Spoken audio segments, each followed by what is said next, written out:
Assalamualaikum warahmatullahi wabarakatuh. Terima kasih telah kembali mengunjungi channel Pak Production. Kelas Andi menjadi dosen kelas online kita. Beliau Bapak Dimas Ken Sahril. Assalamualaikum. Waalaikumsalam warahmatullahi wabarakatuh. Suara Pak Dimas saya dengar dengan jelas. Suara saya apakah terdengar, Pak? Jelas sekali, Mas. Alhamdulillah. Apa kabar Pak Dimas?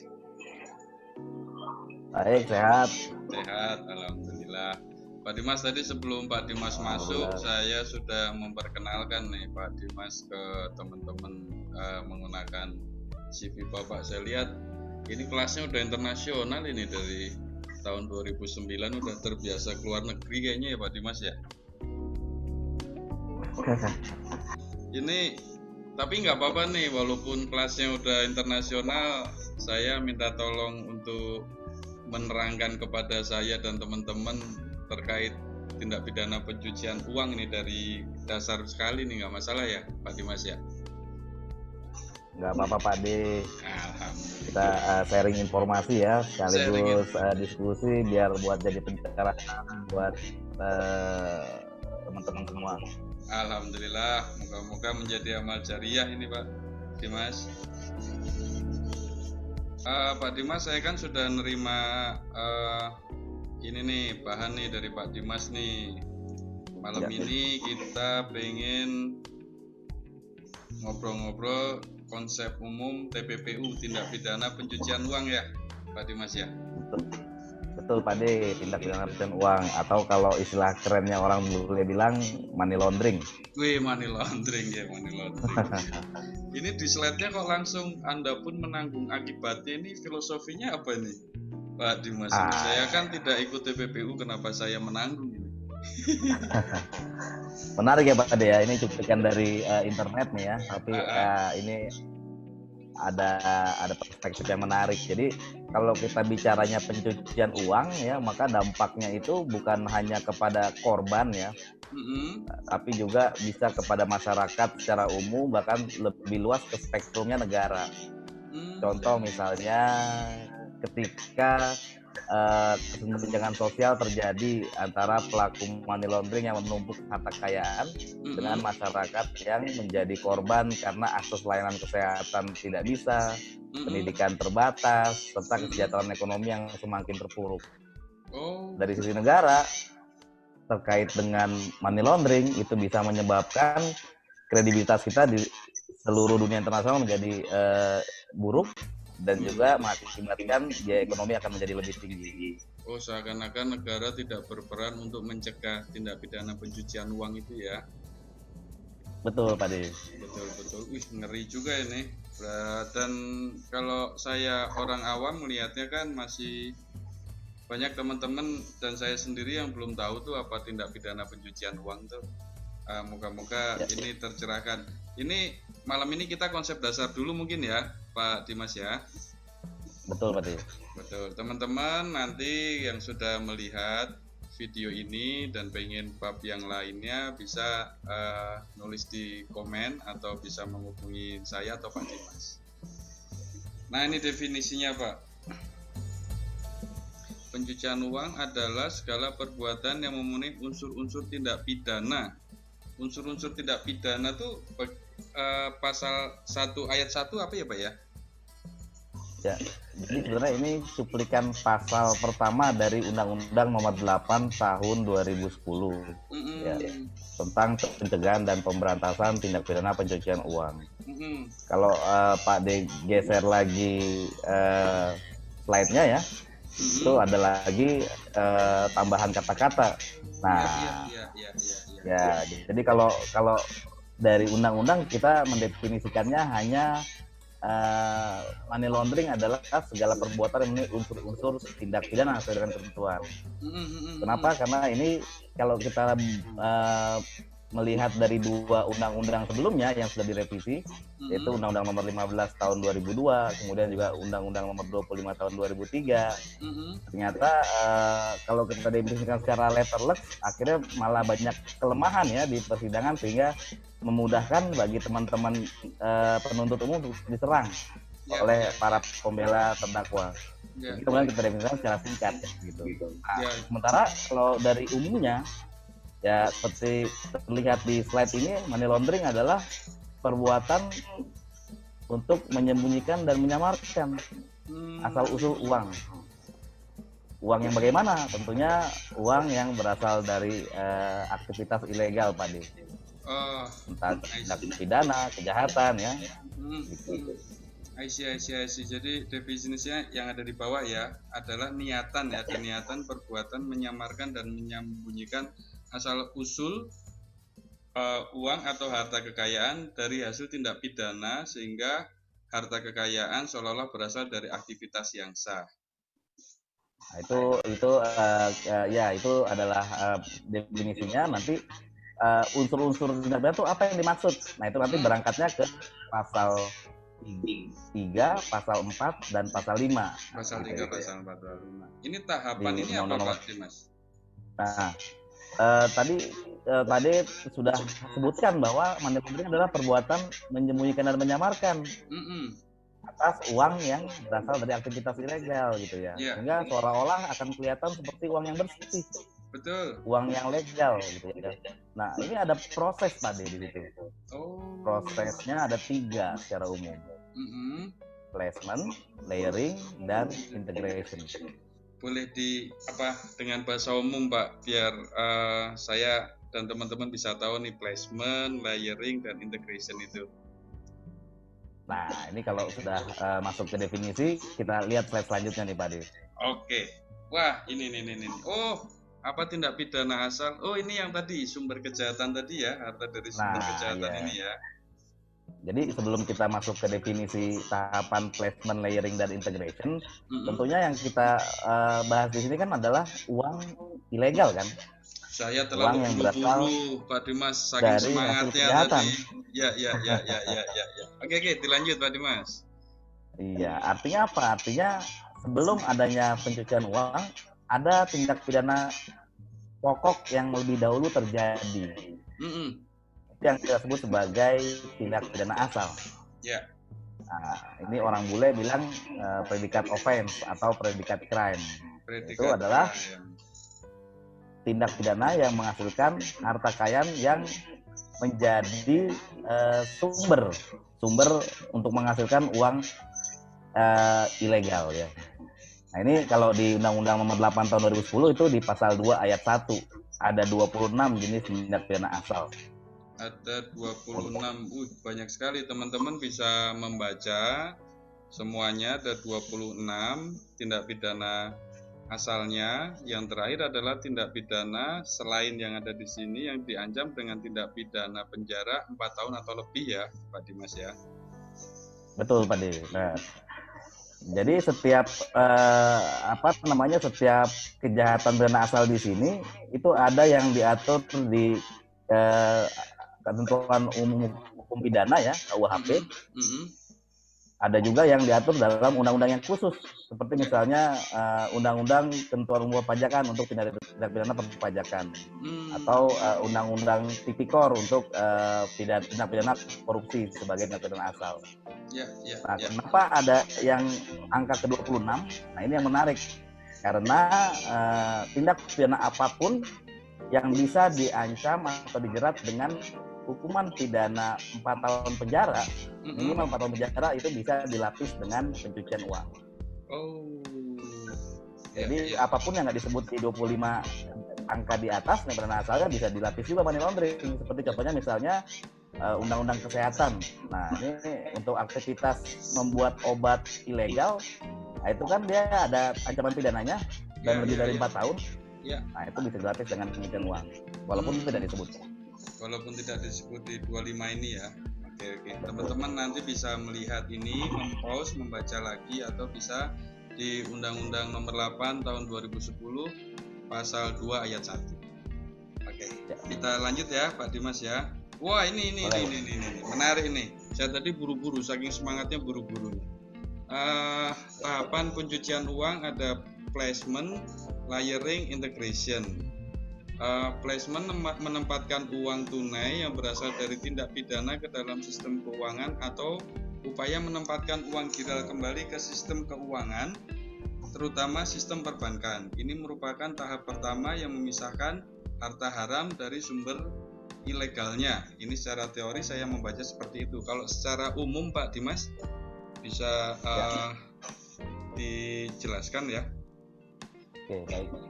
Jadi memang Pak Ade, untuk tahapan money laundering ini ada dua pengertian umum.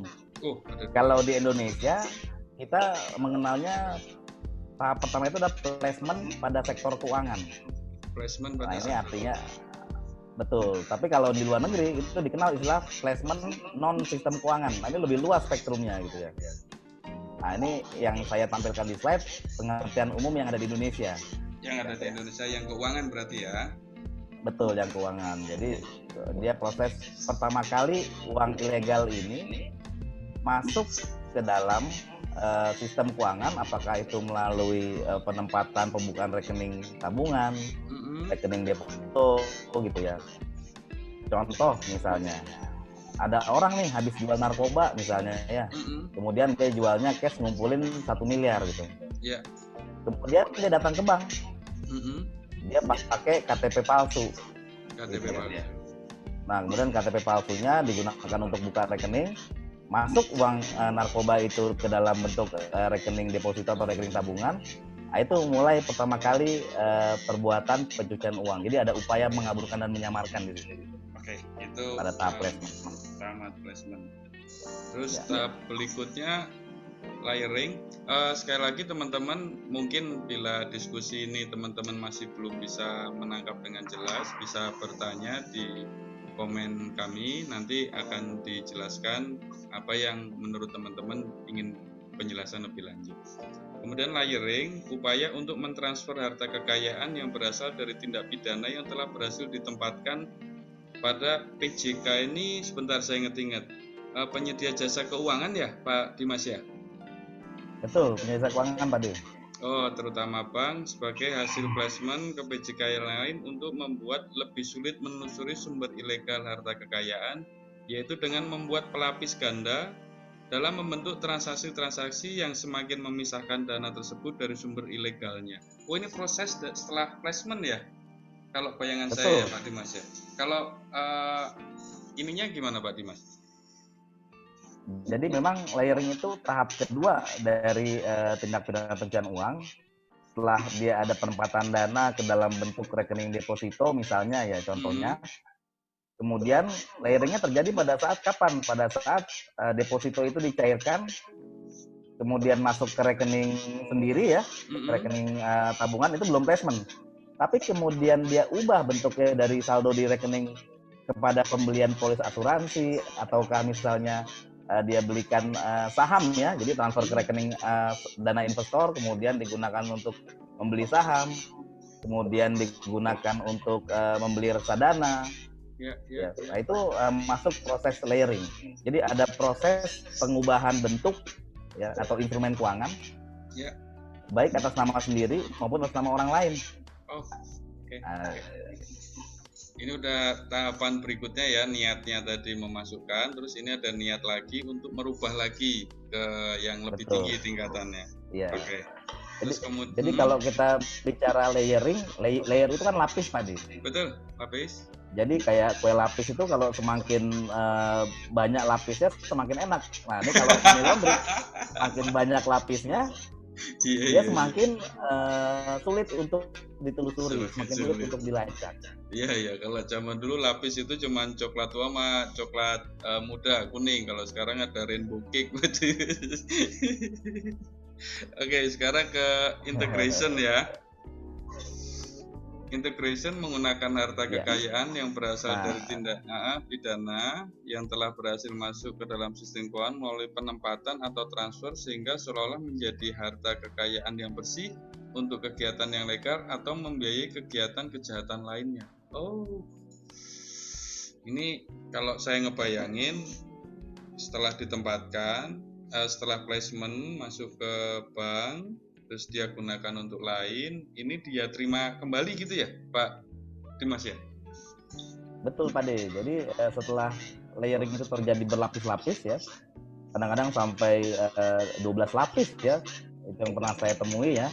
Kemudian dia biasanya asetnya akan kembali ke dalam kepemilikan pelaku intelektual yang sebenarnya. Kalau dalam bahasa hukum dibilang sebagai intellectual dader atau pelaku utama dari money laundering. Nah, biasanya dalam bentuk apa? Biasanya dalam bentuk pembelian aset berharga secara fisik. Entah itu dia rumah mewah atau apartemen, atau misalnya emas batangan, mobil mewah, motor besar gitu ya. Nah, itu yang disebut sebagai pembelian luxurious asset ya. Nah, ada yang lebih dalam dari itu, dicampur nih uangnya nih, antara uang ilegal dengan uang yang legal. Dengan cara apa? Dengan cara mendirikan usaha baru. Nah, itu yang disebut sebagai modus commingling. Commingling dicampurkan ya. Ya, atau ada yang bilang mingle, atau ada yang bilang mingling. Nah, sama aja tuh. Jadi proses penyatuan aset ilegal dengan aset yang legal sehingga tersamar dan sulit untuk dipisahkan. Gitu. Nah, kadang-kadang dalam konteks lebih terorganisir lagi kejahatannya, itu digunakan untuk membiayai lagi kejahatan lainnya. Allahu Akbar. Itu niat sekali ya berarti tindak pidana pencucian uang nih ya, Pak Dimas ya? Iya, jadi memang sudah direncanakan begitu pencucian uang dilakukan, maka sejak awal niatnya sudah ada dalam benaknya untuk menyembunyikan dan menyamarkan. Kita aja mau buka rekening udah susah tuh, kalau kita orang umum kan malas banget tuh mau buka rekening gitu. Dia udah bisa buka rekening. Kita mau transfer ke sana ke sini aja males, dia udah bisa layering ke beberapa lapis, bahkan 12 lapis. Dan dia bisa mengembalikan lagi dan membuat seakan-akan itu uang yang halal dia gunakan lagi untuk usaha, dia gabungkan lagi. Waduh, luar biasa ini. Ini kayak apa nih, white predikat crime ya? Apa Pak Dimas kalau kata orang boleh? White collar crime. Wah, white collar crime. Kejahatan kerah putih. Kejahatan kerah putih, betul. Kalau dulu ini awalnya tuh Al Capone dia yang mengenalkan istilah money laundering. Ya. Siapa Pak Dimas? Al Capone. Oh, Godfather. Iya, Godfather. Dia hidup di Amerika Serikat ya dan melakukan kejahatan dalam rentang waktu antara tahun 1920 sampai 1931 sekitar itu ya. 11 tahun. 11 tahun, dan dia bisa menghasilkan setiap tahun itu ratusan juta dolar pada waktu itu. Dia dari hasil penjualan dan distribusian minuman keras ilegal, karena pada saat itu di Amerika Serikat dilarang minuman beralkohol. Kemudian dia melakukan kejahatan pemerasan, kemudian juga perjudian ilegal, prostitusi, dan dia membuat usaha landromat atau laundry ya, kalau kita kenal sama laundry. Tapi itu hanya sebagai cover untuk menampung setoran tunai dari sel-sel kejahatan yang terorganisir. Iya. Atau gara-gara itu akhirnya tercetuslah money laundering itu, Pak? Betul. Nah, itu kasus money laundering pertama di era itu ya, yang kemudian berkembang. Dan pada saat itu dikenal juga pendekatan follow the money untuk menangani kejahatan. Jadi untuk membongkar kasus Al Capone bukan menangkap pelaku-pelaku pembunuhannya atau pelaku perjudiannya, tapi diikuti aliran uangnya dengan cara menahan profesional money laundernya, yaitu adalah seorang akuntannya Al Capone, sehingga kemudian dia mau bersaksi ya. Dan juga bisa mengungkap bahwa setiap tahunnya itu ada aliran dana ratusan juta dolar yang tidak pernah dilaporkan dalam SPT tahunannya Al Capone. Nah, sehingga ditangani dengan penggelapan pajak pada waktu itu. Jadi Al Capone ini gara-gara Al Capone ini keluarlah istilah money laundering, dan Al Capone ini adalah pertama kali follow the money digunakan ya Pak. Betul Pak. Modus tahapan pencucian uang itu ada tekniknya sendiri-sendiri. Ada teknik sendiri-sendiri. Betul. Untuk tahap placement misalnya, kita lihat di slide berikutnya. Nah, ini bisa menggunakan nama palsu, ya. Walaupun sekarang sudah berkurang ya dengan adanya aplikasi Dukcapil ya yang bisa diakses oleh industri keuangan dengan bekerja sama dengan Kemendagri ya. Kemudian bisa menggunakan nomini atas nama orang lain ya. Jadi rekening KTP orang lain dipinjam untuk buka rekening dan rekeningnya digunakan oleh si pelaku. Atau menggunakan nama korporasi, nama perusahaan. Wah, ini lebih niat lagi nih. Lebih niat lagi tuh Pak De. Jadi perusahaannya benar-benar secara legal standingnya lengkap persyaratannya. Ada SIUP, akta pendirian, domisili. Iya. Tapi yang nggak ada aktivitas usahanya.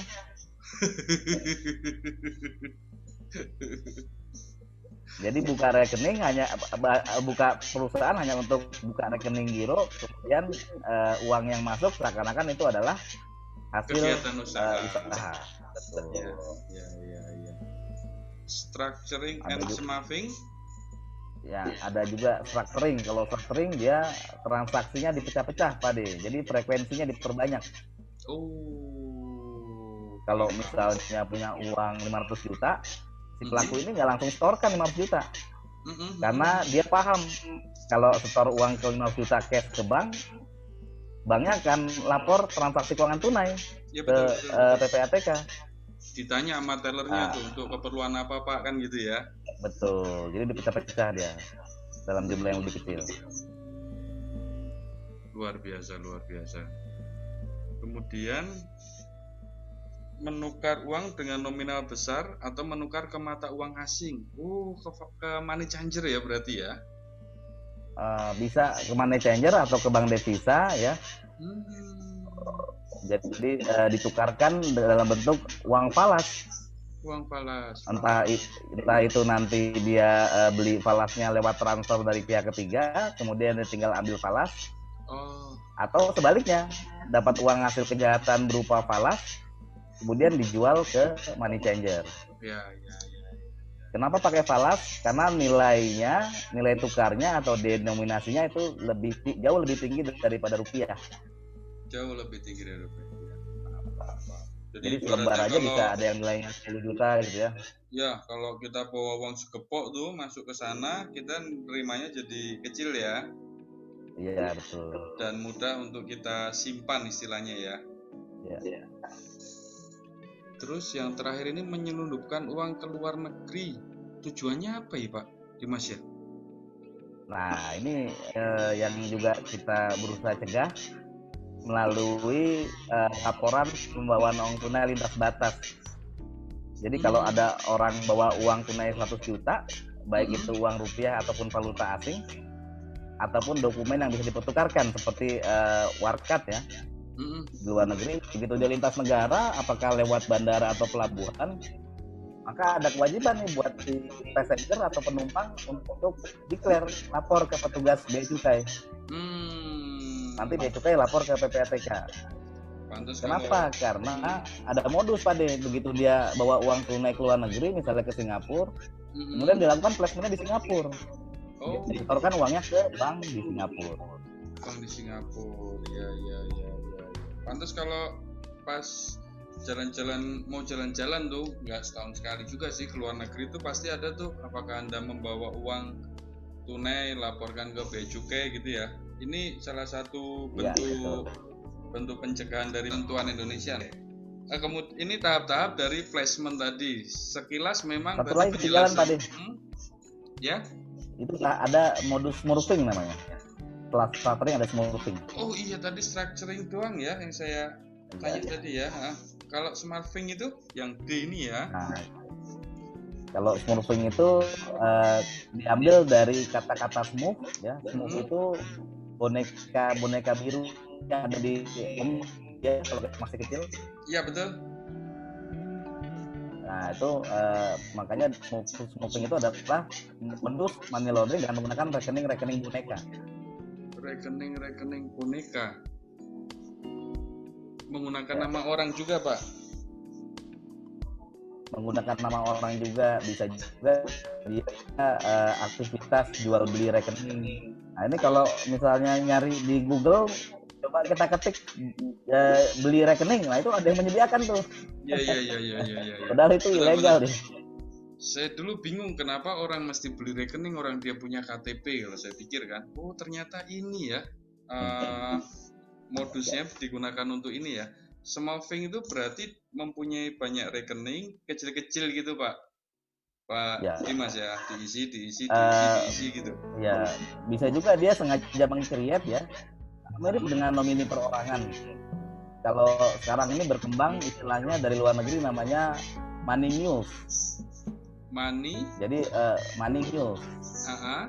Rekening penampung ya. Jadi untuk para pelaku fraud cybercrime, dia membuka rekening itu lintas negara karena beroperasinya secara global. Nah, dia bisa membujuk nih misalnya lewat media sosial ya, kemudian mencari lawan jenisnya, dirayu untuk membuka rekening dengan tujuan akan menerima transfer ya. Nah, nanti kemudian setelah itu diberi imbalan tertentu, padahal rekeningnya nanti akan digunakan untuk menampung hasil penipuan. Hati-hati nih kalau ada yang godain nih, kalau ini yang nonton mbak-mbak digodain orang luar, hati-hati kalau dipinjem untuk bikin rekening. Kalau mas-mas juga hati-hati kalau dipinjem sama bule ya. Ini luar biasa loh, ini modus yang digunakan karena mereka sangat niat sekali.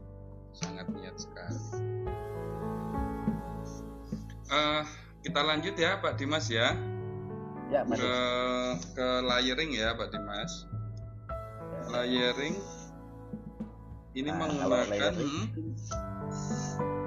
itu menggunakan banyak instrumen investasi Pak De. Jadi seperti rekening, saham, reksadana, obligasi atau surat berharga lainnya.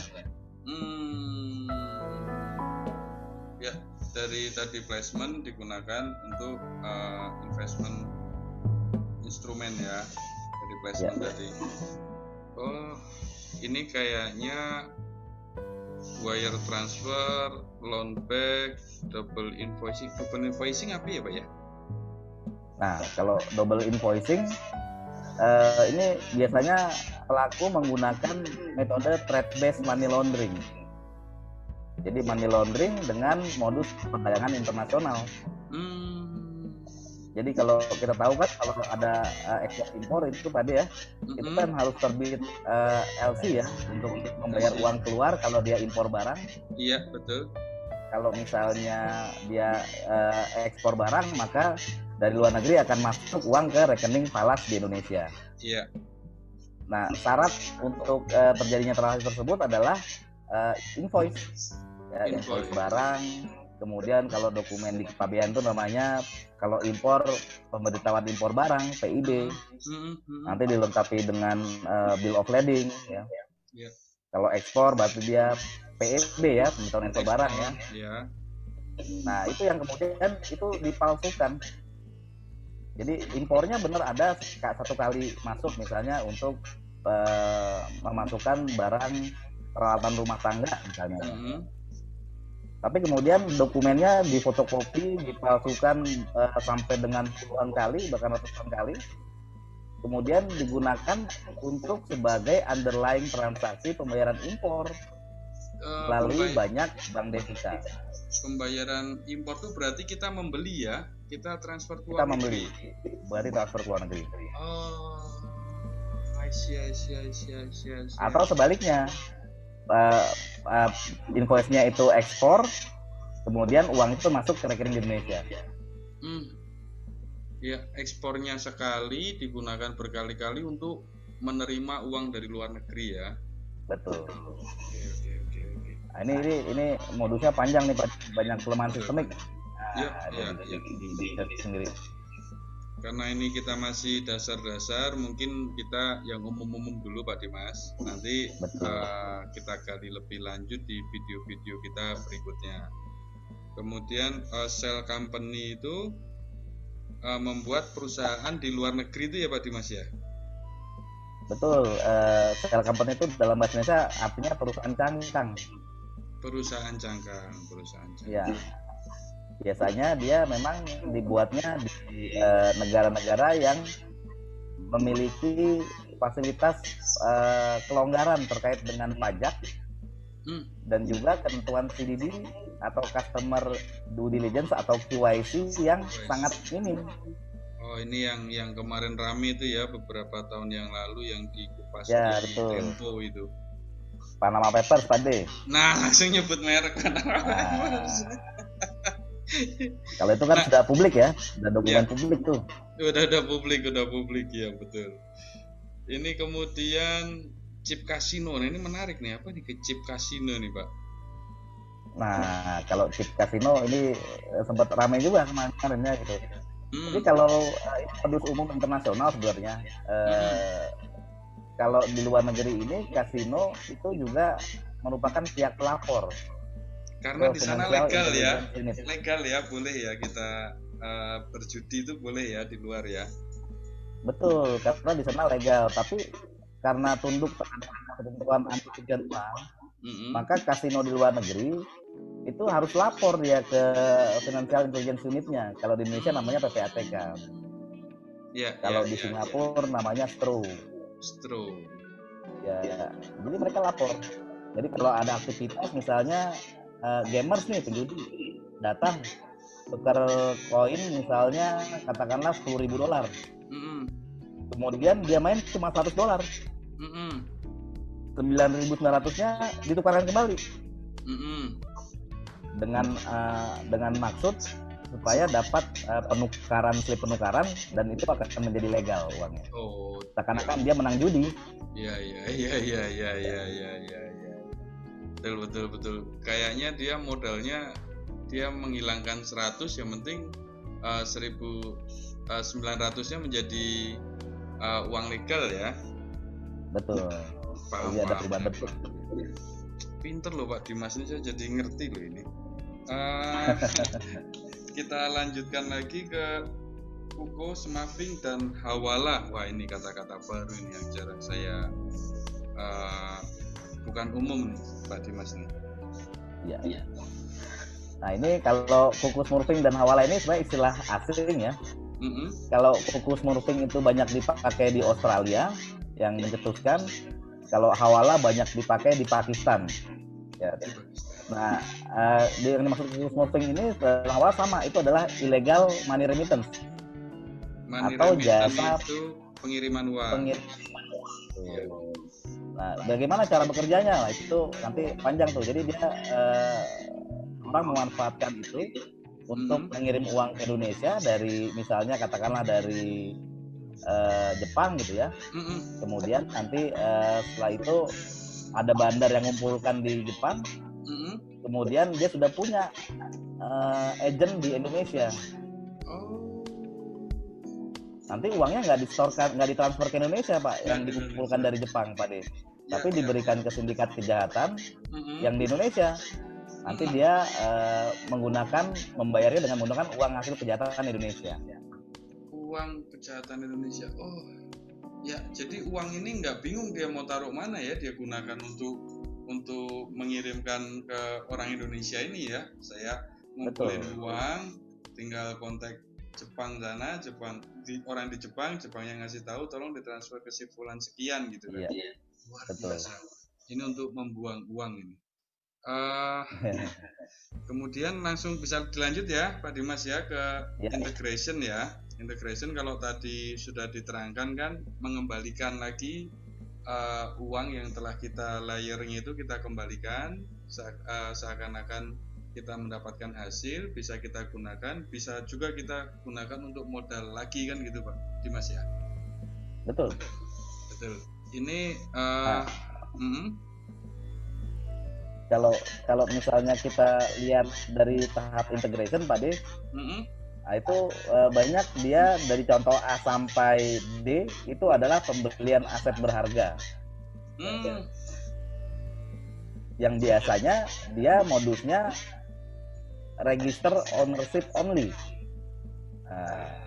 Jadi bisa dia menggunakan nama-nama orang lain, beli rumah atas nama adiknya atau nama misalnya temannya atau nama misalnya sepupunya gitu ya. Tapi itu hanya dalam registrasi saja kepemilikannya. Sebenarnya yang mendapatkan manfaat adalah si pelaku utama. Pelaku utama ini kayak kemarin yang rame itu ke istri muda gitu ya, ya kan?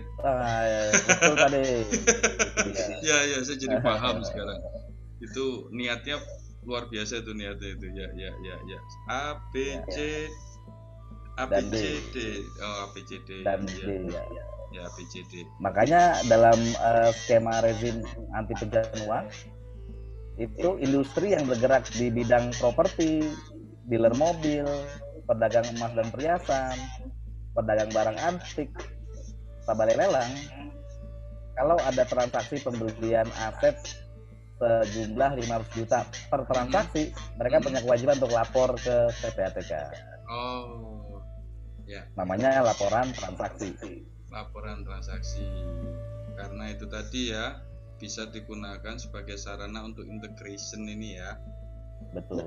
Pak Dimas, ini sangat menarik sekali. Kita sudah menyelesaikan pertemuan kali ini. Tadi kita sudah belajar tentang definisi pencucian uang, ada tindak pidana asal, tahap pencucian uang, dan penjelasan yang luar biasa. Kita akan lanjutkan lagi Pak Dimas di pertemuan ke depan. Mungkin pertemuan ke depan kita membahas modus pencucian uang di Indonesia ya Pak Dimas ya? Boleh. Teman-teman semuanya jangan lupa untuk tetap mengikuti kami. Kami masih akan terus bersama Pak Dimas. Kami ada kurikulum yang telah disusun. Di video selanjutnya kami akan mengulas. Saya akan bertanya mendalam Pak Dimas terkait modus pencucian uang di Indonesia itu apa aja. Ada nanti skema juga di sana. Kesempatan berharga ini hanya bisa dilihat di channel Pak D Production dan channel Pak Dimas Ken. Sampai ketemu di video selanjutnya. Terima kasih. Assalamualaikum warahmatullahi wabarakatuh. Waalaikumsalam warahmatullahi wabarakatuh.